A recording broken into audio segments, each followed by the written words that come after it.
আবু তাহা আদনান ভাইকে গত কয়েকদিন যাবত তার উপরে যারা মিথ্যা অপবাদ দিয়েছে, কোন ইনভেস্টিগেশন ছাড়া, তদন্ত ছাড়া 180 মাইল গতিতে সমানে ফেসবুকে গালাগাল করে যাচ্ছে।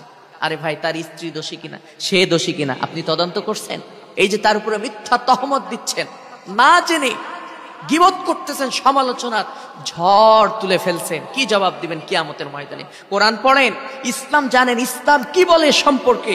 কোরআন জানিয়েছে, ওয়াল্লাযীনা ইয়ারমুনাল মুহসানাতি সুম্মা লাম ইয়াতু বিআরবা'তি শুহাদা ফাজলিদুহুম 80 জালদা।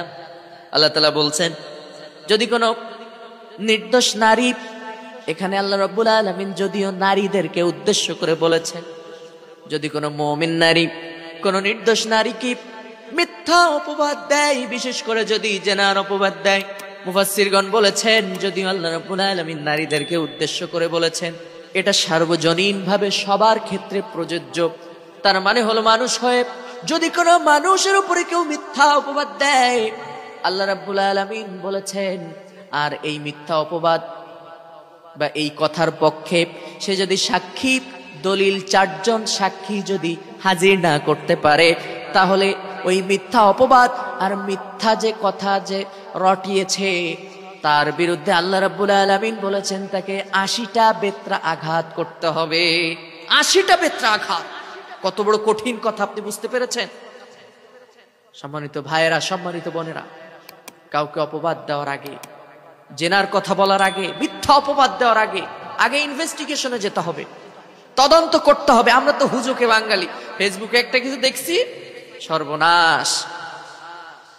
আর এখন তো সমালোচনা ঝড়, যেদিকে যাবেন সমালোচনা, চায়ের দোকানে সমালোচনা, এরপরে আপনি টেলিভিশনের সামনে সমালোচনা, স্কুলে কলেজে যেখানে যাবেন 5 জন এক জায়গায় হইলেই সেখানেই সমালোচনা।